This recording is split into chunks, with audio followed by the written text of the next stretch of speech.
Before we start this podcast, I just want to discuss a little bit about our giveaway. We're doing a giveaway for our 100 subscribers. I just want to thank everybody for joining us on this journey, I guess. And if you want to subscribe, feel free. We're doing a giveaway for the book 100 Baggers. It's about 100 to 1 in the stock market. It's a book just by Chris Mayer. We'll get a brand new copy sent out to you. To enter the giveaway, all you have to do is subscribe and then just comment down below on one of our videos. And we're doing the giveaway August 16th, I believe. So you'll be able to watch our next video on Monday, August 16th. And to enter again, all you have to do is just subscribe and comment down below on one of the videos, and then you're entered in. So thank you very much. And we're going back to the podcast. Welcome back to the Monday Under the Mattress podcast. My name is Mitch and my co-host is Jake. And today we are joined by Brad Kaellner. Jake and I have been watching Brad's videos for some time now, and we're very excited to have him on. Brad's YouTube channel is the Nirvana for the fellow value investor, as he goes over topics ranging from Monish Pabrai talks to his magic formula portfolio, as well as a lot of other more important investing topics that we can discuss later on. So with that, I'd like to thank you for coming on with us and joining us today, Brad. Absolutely. Happy to be here, guys. Hey, it was great to finally get in contact with you after both you and Tom have definitely helped to Jake and I's careers and investing so far. So we thank you for that so far. Awesome. The first, I guess, question we always ask is, how did you initially start? How did you get into investing? Yeah. So I think it was about maybe 2014 or 2015, I picked up Tony Robbins' book, Money Master the Game. And I don't know, I was ready to kind of make the shift more towards a money focus in my life, kind of get my house in order financially.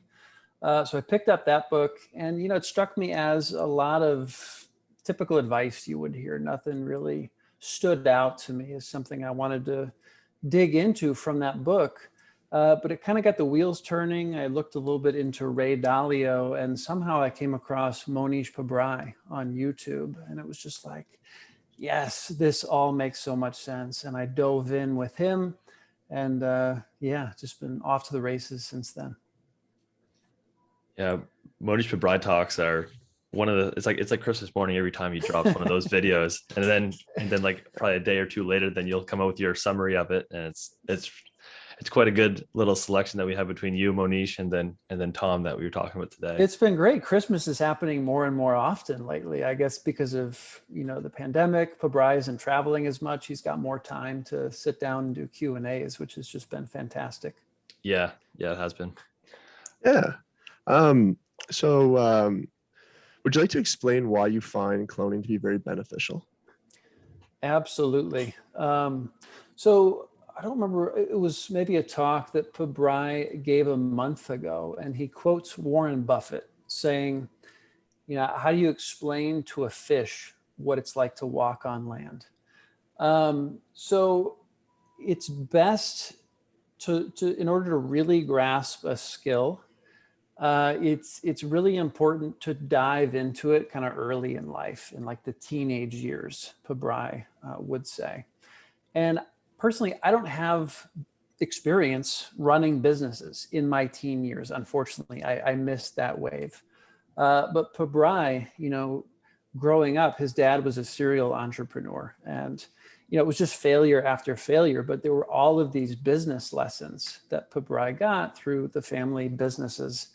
And so the beauty of cloning is we can identify who are these great minds in business who have also made the leap into investing.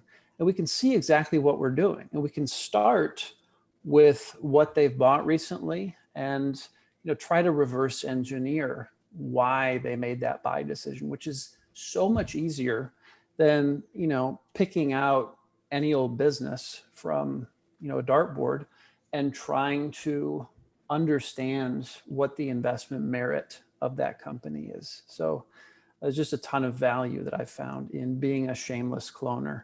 And the more I do it, the more and more value that I find in it.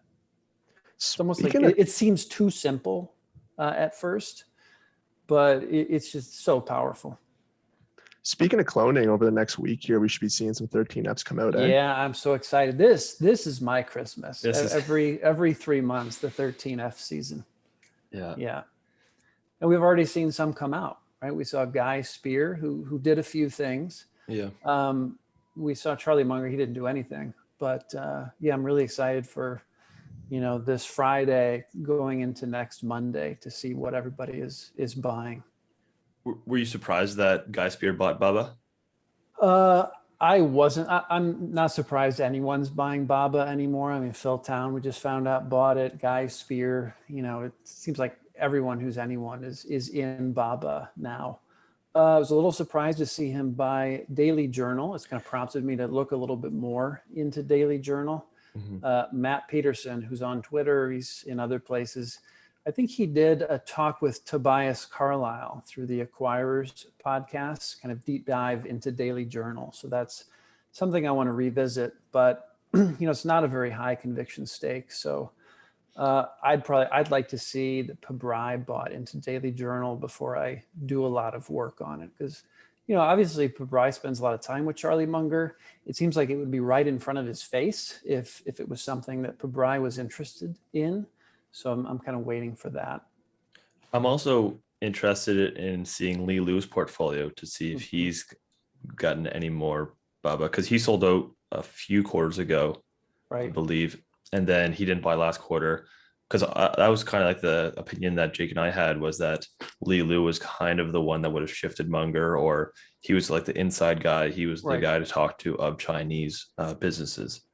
Yeah, I'm kind of wondering maybe if he transfer them to the Hong Kong exchange instead. It's very possible. I've tried to look at Li Lu's holdings through the Hong Kong exchange. I did a video about it a while back. There were only like 2 that were disclosed through that, basically SEC of China.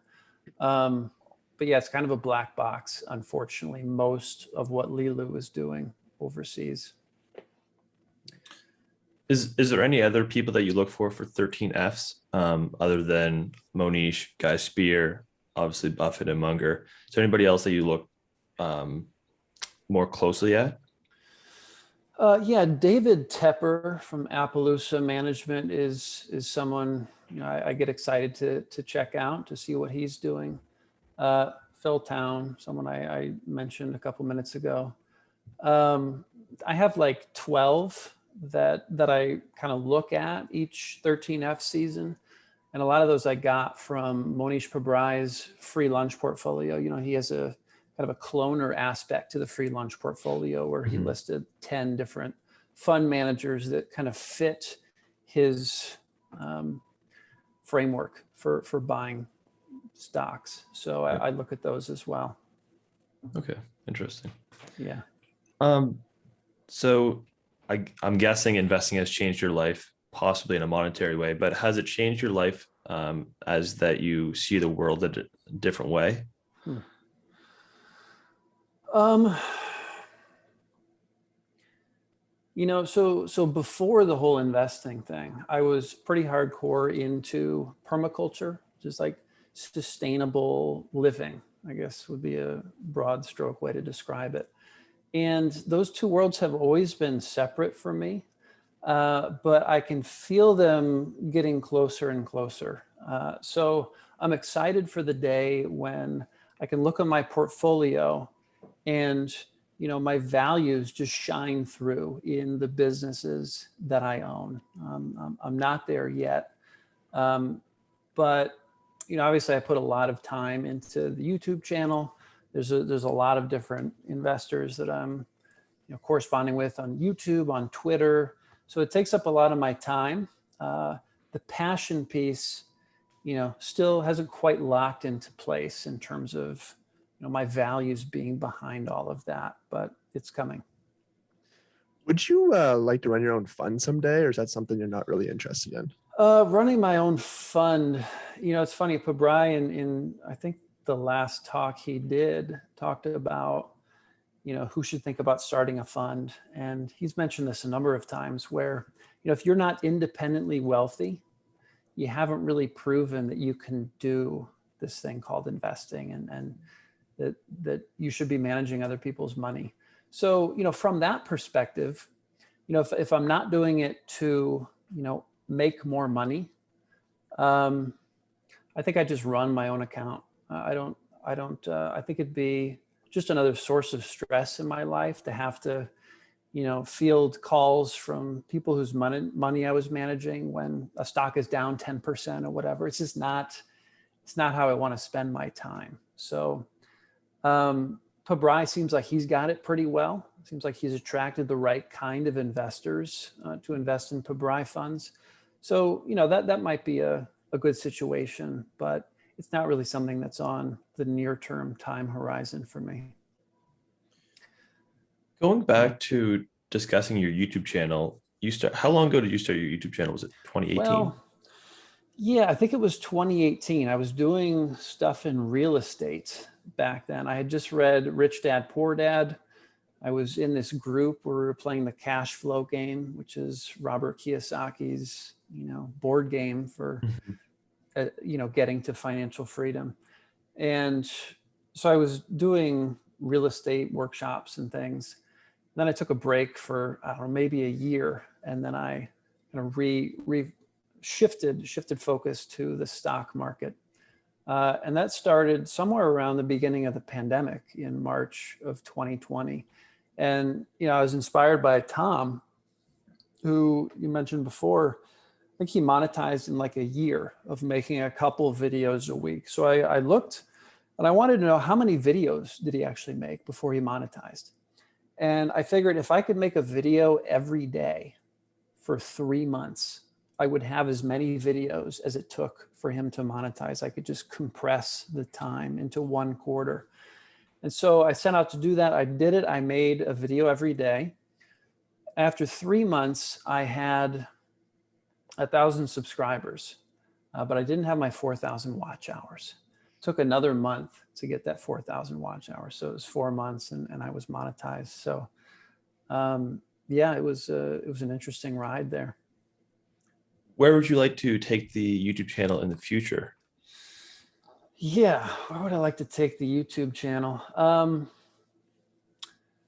I've never really sat down and created a business plan or whatever for the YouTube channel to try to figure out what the trajectory is. It's been fun to just follow my interests and make videos about what I'm digging into, kind of documenting my investing journey. I don't have an answer to that now. I'm just enjoying kind of the free flow process of making content and interacting with people. Yeah, that's what we felt like. We just started our YouTube, believe maybe like a month and 4 days ago or something like that. Awesome. Congrats. Well, thank you. And then, because we had our podcast, we started that in January. And then we're like, you know what? We want to go and interact with people from YouTube and have a YouTube audience as well as just a podcasting audience as well. And so, it's been great. And we're hoping to get to the 1,000 subscribers and the 4,000 watched hours eventually. So then we can monetize. Well, you guys are ahead of the game. The Investors podcast with Stig and all of them, they were doing the podcast for years before. I think they're just now starting their YouTube channel. So kudos on getting ahead of the curve with that. How's it going so far with the YouTube channel? I believe we just hit 100. We're around 120, 110 subscribers so far within the last 28 days. So it's nice. I mean, it's a lot better than I expected it to go. I wanted to get a 500 within a year. So we'll see how that goes, I guess. But are you pulling clips from podcasts or what kind of content are you creating for that? Yeah, so we do a visual for the actual YouTube. So we do a visual just like any other podcast does visually. And then I've done a few things where I'll clip like Monish Pabrai talks, where he talks like about Alibaba, or just like different like Peter Lynch talks. I've clipped a couple of those, put them on a few shorts. So we're not really sure exactly where we want to go with the YouTube channel yet. We haven't really sat down and said like a business plan, like you said, yet. Sure. But eventually, we'd like to have a podcast as well as have other people kind of be able to put clips up. So it's almost like a community So if somebody has an Yeah. idea that like build update it, then we'll watch it and put it to our YouTube. That's great. Well, let me know if I can help with your YouTube journey at Awesome. all along the way. Thank you. So, yeah. So I've heard you mention before, I believe on one of your YouTube videos, that your ideal portfolio would be about 5 equal weighted positions at 20%. Yeah. How and what influenced you to come up with those numbers? So going back to Pabrai, he, in his personal account, he liked to have between 1 and 3 holdings, very concentrated. And I think Charlie Munger would probably say around 3, right? In Pabrai's fund, he has around 10 positions. So I don't know, comfort wise, I just kind of found a middle ground there around 5. It just feels like it's heavy enough where, if something hits really well, I'm happy with having a good chunk of change in that particular company. But if one tanks, it doesn't hurt the portfolio too much if it's just 1 out of 5. So I guess it's just a matter of personal comfort to have 5 positions. There's no magic to it. Oh, it makes sense though. It Yeah. really does. Cool. Hey, we're just going to take a quick break just to talk about the sponsor for today. The sponsor is Quartr. So Quartr is a new way of doing company research. Their first mission is to enable access to conference calls, investor presentations, transcripts, and earnings reports as frictionless as possible, straight to your pocket. Their second mission is to create a completely new way for companies to reach their investors and vice versa, to change the way to look at company research. Their initial core product is now available on both iOS and Android, but stay tuned for additional features during the coming year. So Quartr is 100% free. They include companies from 15 markets today and plan to add more during the coming year. Quartr's been great for me. It's been great for Jake. I've seen it all over Twitter lately. A lot of people are really enjoying using the platform for Quartr, and I still have not yet to find a better earnings call app. It has everything that you really need. And yeah, so they prioritize requested companies, which you can easily do in the app. They have a lot more in store for the second half of the year. So you're just going to want to follow them on Twitter just to stay up to date with whatever's coming out. And then they'll also be tweeting out usually what are the new companies that are kind of releasing that they put on the app. So you just want to follow them at Quartr app. So that's at QUARTR_APP. Again, that's at QUARTR_APP on Twitter. Thank you very much. And let's go back to talking with Brad. Where are you guys at for that? Position size, Mitch. Position sizing. Well, have you talked to our 5 holdings, Jake? Well, I just asked him about his, like how he would like to one day have 5 holdings. But I believe I have 6 and you have 5 holdings right now. Yeah. So, okay, you have 6, do you? Okay. Yeah, I have 5 holdings. My position sizing is not as much as it's a little more than I would like in the future. Right now, my biggest position is Alibaba at 31%, I believe. Okay. But it's the way I look at it, as we are young and we're getting more additional income coming in from different revenue streams. That 31% more is like a 20% weighting in like future years' time. That's kind of like the way that we look at it. It's just like a year out, what is it going to be? Because if you have like at our age, a 10% position, then it's just going to get diluted within a few months to a year. Sure. Yeah, it's an interesting kind of moving target exercise, right? Yeah. Mm-hmm. But if I was, no, you go, Jake. But if I was running like a fixed portfolio, it was like my own personal portfolio, I'd probably do 7 or 8 positions probably. And then I'd probably, if I was running like, let's say a fund, it would probably be 10 to 15 positions probably. Yeah. I think. And would it be equal weight, or would you try to, have more in your higher conviction bets? Yeah, I'd have more in my higher conviction bets for sure. Yeah. I don't really like the whole equal weight thing because none of my positions I like equally. Like actually sometimes right now, have a hard time not just having like 2 or 3 positions. Like I find like some of them I really like Alibaba, obviously. I think I have 35% right now in Alibaba. And sometimes I think like a few of my other positions, I'd rather have those at 30 instead of like 15. So yeah, cool.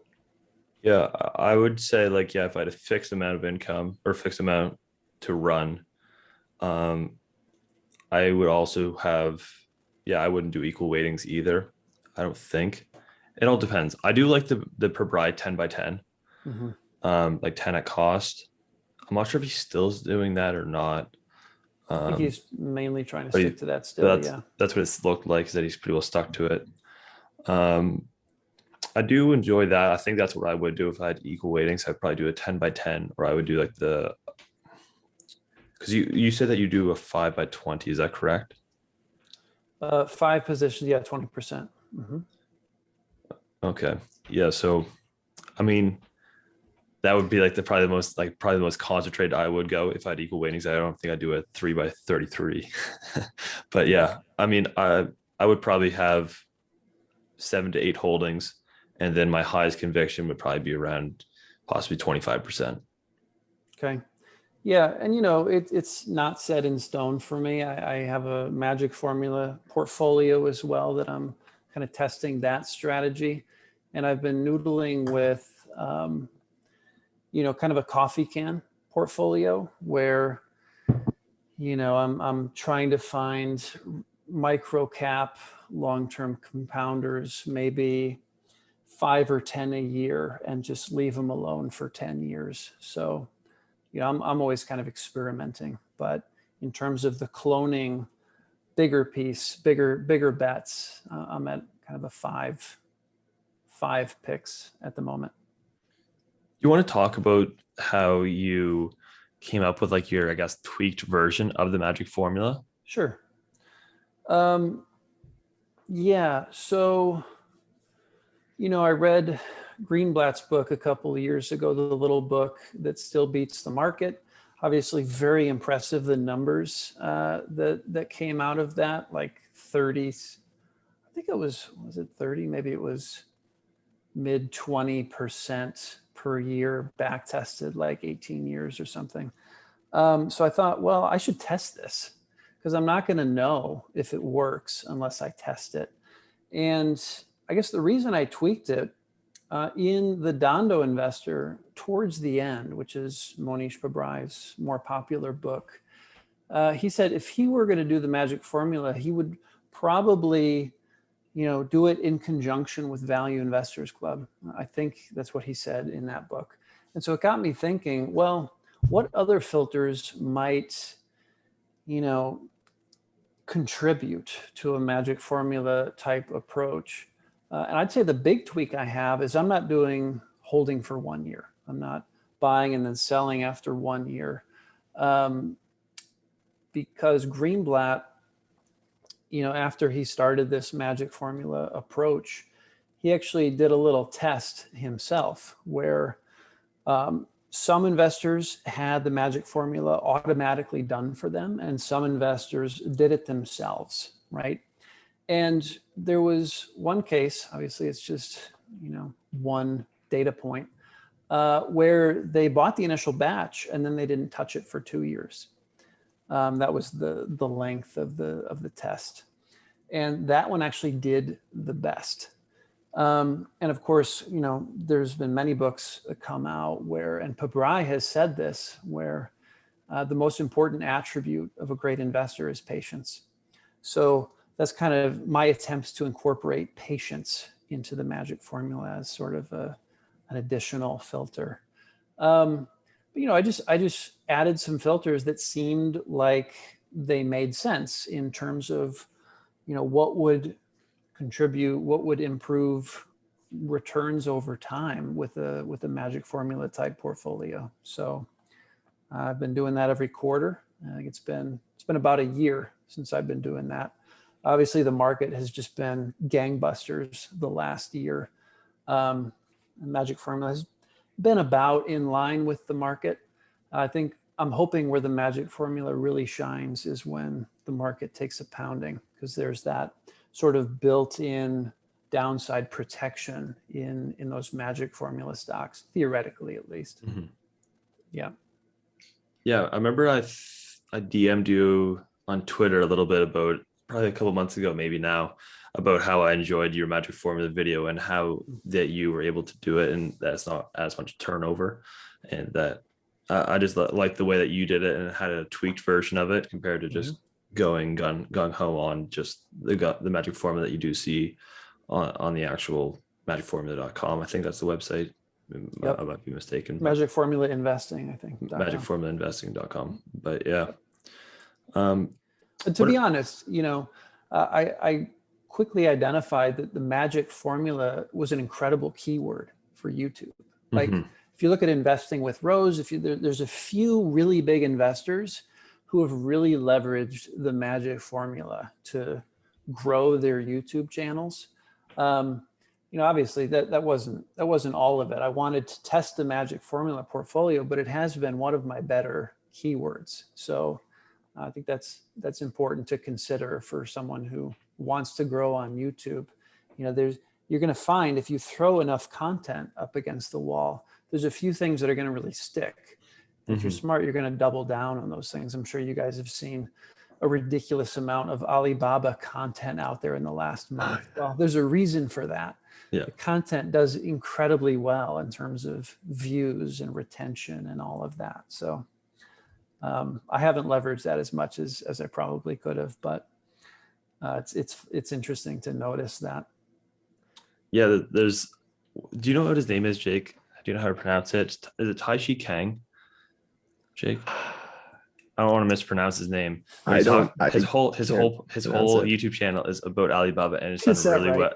And it's done really well. It's an awesome channel. It's a really good channel. Yeah, what it is like, I'll watch your video, Tom's video, and Tai Chi Kang's video every day. That's nice. What it is. So it's one of the YouTubers that I do watch and stay up on, especially because I am an Alibaba.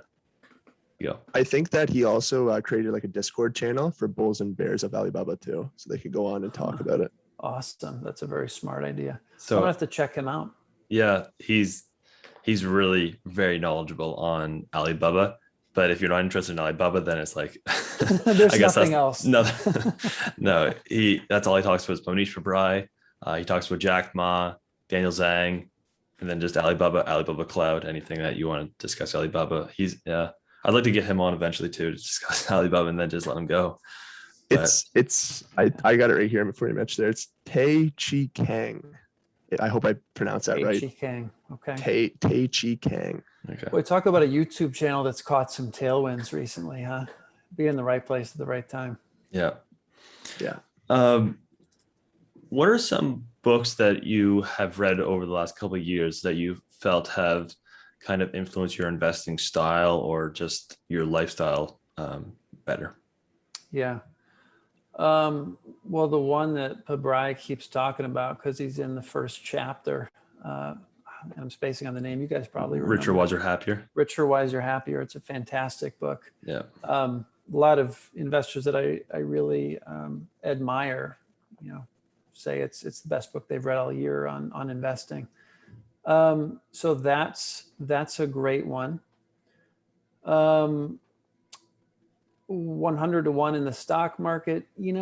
I tried to sink my teeth into that. It's been hard to read for me, for whatever reason. I prefer 100 Baggers by Chris Meyer. And I just ordered Terry Smith's book. From Smith Fund. Yep. What is that one called? It's growth investing. Investing for growth. Yeah, so it is investing for growth. Yeah. So I'm excited to check that one out. And I just downloaded a book on Audible that Pabrai recommended with Jeff Bezos. It's like writings from Jeff Bezos. So I'm looking forward to that. I'm always looking for new books to read, and most of them I listen to on Audible because I've got 2 kids, and it's hard to find time to sit down and like, look at a book. So if I can listen, I can be doing multiple things at once. So yeah, those are a few. How about for you guys? What have you read recently? Very similar. Yeah. Richer, Wiser, Happier, I think has been book of the half decade. I think it's been, I read it twice. I mean, the chapters, there's a lot of great knowledge, like the chapters on Monish Pabrai. There's a lot of stuff that I didn't even read or hear of beforehand, like when he's on the train with them. Yeah. I mean, the Nick Sleep, that chapter was unreal. And then just even like the Munger one, as well as the Templeton, those were very interesting chapters. But I mean, the whole book was great. It's like beautiful storytelling mixed with timeless wisdom. It's just phenomenal to get those two in one book. No, I've read quite a few books lately, but it's been actually quite a few months now. But I'd say Nick's Sleep Letters are probably the most outstanding thing I've read this year so far. Nice. Yeah. I mean, I always go back to 100 Baggers. That book, I think you already talked about it beforehand, but I really like that book. I have not read 100 to 1 in stock market. Jake said it was similar to what you said. He said it wasn't. Jake's not crazy about it, huh? No, it's well, I read 100 Baggers first. Yeah, maybe that was the mistake.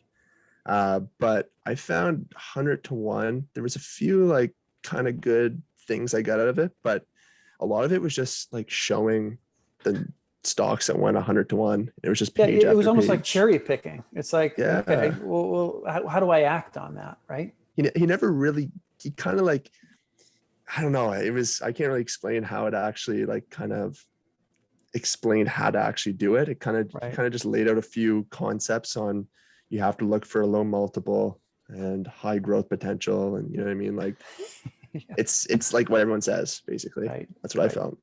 Right. Easy to say, hard to implement, right? Yeah. 100%.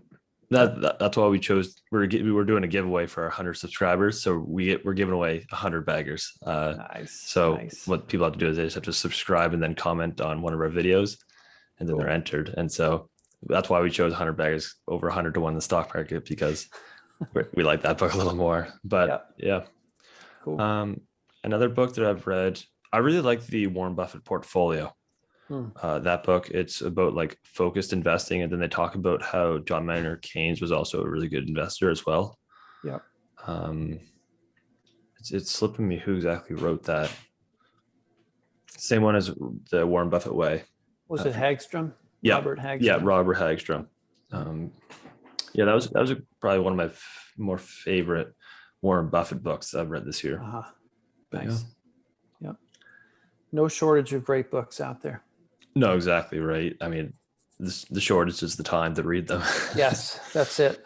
Yeah. So, besides reading annual reports, what are some other key resources that you use, I guess, other than reading books as well, when researching companies?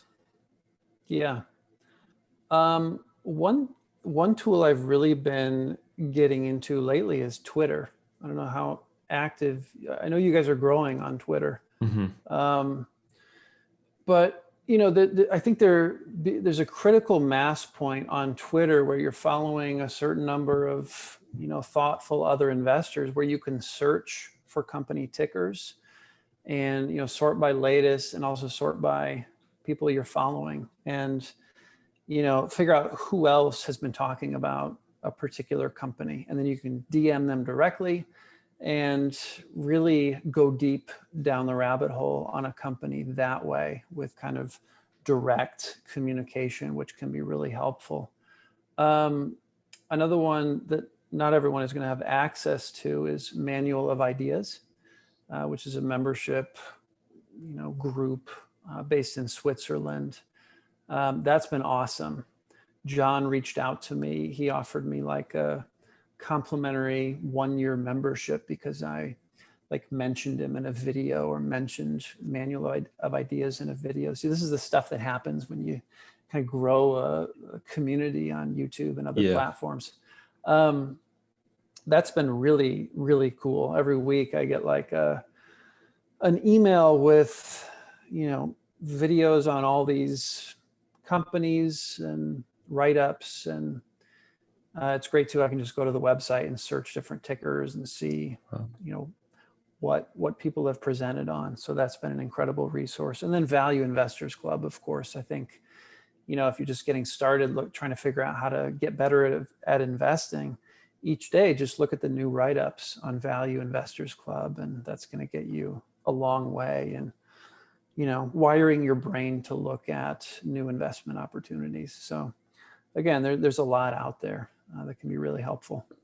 Yeah. Are you familiar with the focus compounding guys? Yeah, Andrew Kuhn, is that the guy? Andrew Kuhn, and then Jeff Gannon, which is a little older. Yeah, I haven't really got into their stuff yet. I just kind of discovered them recently. I think, are they mainly a YouTube channel, or is it a podcast? Yeah, so they have a YouTube channel, but then they also do like a podcast on the YouTube channel, and then they do like little short. I think they're one of the better YouTube channels for investing. They run a fund too. They run a fund, but Jeff Gannon also has a great website, and he always talks about Value Investors Club as well as Corner of Burke and Fairfax. It's a good one. And I think he reads up on those daily. I think it's like his like morning news is through VIC and then COBF. So much better than watching the news, in my opinion. Get right into individual companies. Yeah. Listen to Jim Cramer talk. Oh God. I actually tried to figure out what focused compound fund owned at one point. I'm pretty sure it's under 100 million. So there weren't any 13Fs or anything like that. One way I've had success doing that for funds that aren't required to disclose, I did this with Chris Meyer. I searched Chris Meyer disclose or DISC for tweets where he had disclosed holdings. And I came up, I basically pieced together his 11 stock portfolio doing that and made a video about it. That was fun. Another way to leverage Twitter. For, not every investor obviously is going to talk about all of their holdings in tweets, but some talk about quite a few. Jeremy Raper also talks about his positions quite often. Seems to be a pretty smart investor. I used him to dig into Shinnikin in Japan when I discovered that Pabrai bought into that. So, how have they been doing lately? Shinnikin, I don't even know. It's like a 10-year play for me. I haven't looked. What are your thoughts on Seritage recent quarter there yesterday? I haven't looked at that either. Seritage is at least a 5. I don't think much compelling is going to happen before 5 years. That's going to get me interested in selling. So there's so much to look at that it's just not the highest use of my time to read the quarterlies right when they come out. I'm sure I'll look at it at some point, but hasn't been on the top of my list. Did you guys look at it? I skimmed it there briefly, but I don't usually read the quarters of Seritage either. And I usually not a lot going on. No, not at all. I found this quarter was pretty like everyone was kind of complaining about like the FFO numbers, but you can't judge quarter to quarter with them trying to basically revamp their company, revamp the real estate, right? So you can't be judging quarter to quarter. No, the FFO is going to be terrible for a while. Exactly. It's whatever. No, exactly. It's pretty well the similar stuff over and over again, and then people are like, "Oh my god," whether it's they had a negative earning or negative income for whatever it may be for that quarter, and people are like, "Oh my god, they're losing more money," and it's just like, and did you really not expect that before you get into it? I guess it gives you insights into who the short-term investors are versus the long-term investors. Paying attention to that kind of stuff. Yep. Yeah, I sent a tweet out yesterday or this morning maybe, and I just asked what are people's opinions on the earnings, and a lot of people were saying like it didn't really change their opinion. I was like, okay, well, we got some long-term holders then, I guess, for Seritage. That's good. Right. Nobody that said like, oh my god, I'm shorting it after this quarter. This is terrible management or whatever it was. So, yeah. Do you have any advice for anybody that's starting YouTube or that wants to start a YouTube? Yeah, my best advice. Well, my best advice is don't edit. That's going to sound weird to a lot of people. The reason that was so important for me, if I had spent time editing all of my videos, I couldn't have put out a video every day for 3 months, for 4 months, for 6 months. It just wouldn't have been feasible.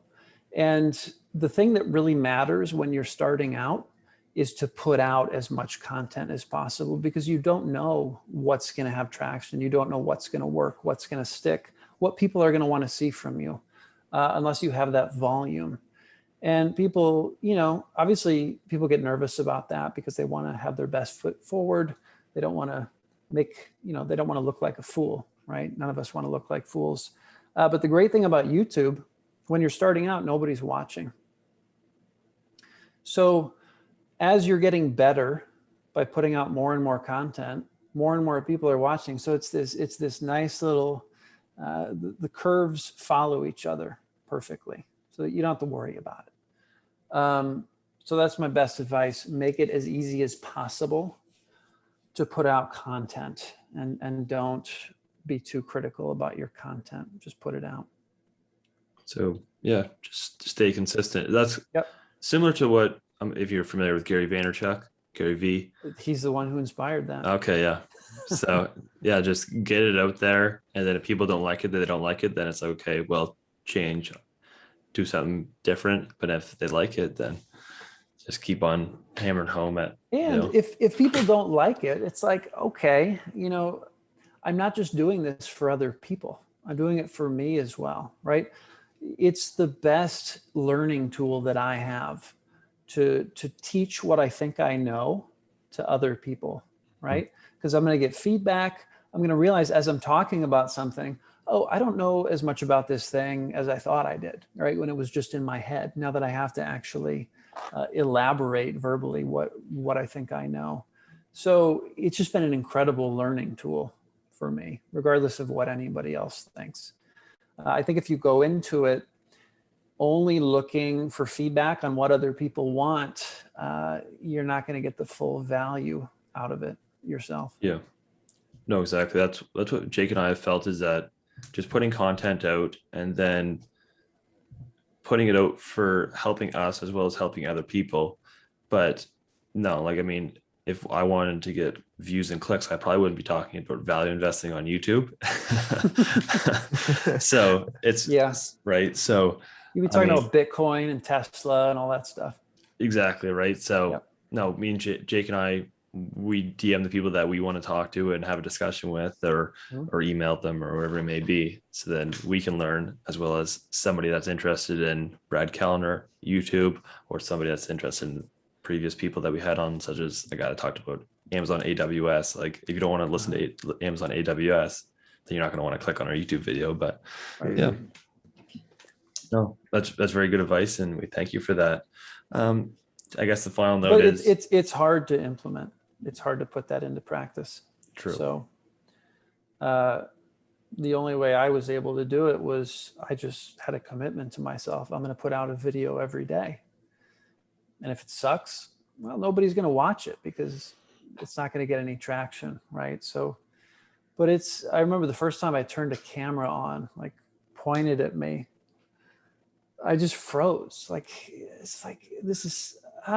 can't. It took a while to get comfortable in front of the camera. So, yeah. I wouldn't even say that I'm fully comfortable on the camera yet, or anything like that. There's probably an advantage to being a little on edge, right? It brings energy and that kind of thing. Yeah, exactly. But, it's just practice. Perfect. So I guess the final note is, where can the listeners find more about you? What am I pushing these days? Obviously my YouTube channel, Stock Compounder, Twitter, which is funny. I have no cross-pollination between, I notice a lot of YouTubers on Twitter. They're always pushing their YouTube videos. I don't think I've ever done that.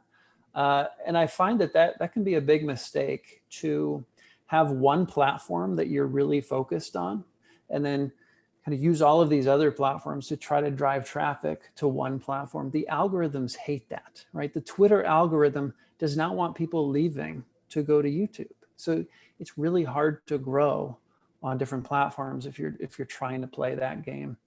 That was a digression, obviously. Twitter, it's really just Twitter and YouTube right now. That's the game. I was trying to make something on LinkedIn for a while, but it's so stuffy over there. There's no energy. So it's really just Twitter and YouTube. Perfect. We'll put those links down below for this video, or Cool. if you're watching on any podcast platform, we'll put it down below for anybody that wants to and should click on those links. Thank you. So, well, thank you very much for joining us today, Brad. Yeah, thanks for having me, guys. It's been great, and we really appreciate it. And hopefully you'll come back on, maybe with Tom sometime later. Happy to. Perfect. Thank you very much. Yep. See ya. Bye.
Thank you for listening to this episode of Money Under the Mattress. If you have any questions about this episode, you can email us at moneyunderthemattress.podcast@gmail.com. Everything discussed in this podcast is our opinion and should not be used as investment advice. This podcast is for your entertainment and education purposes only, and we hope that you enjoyed it.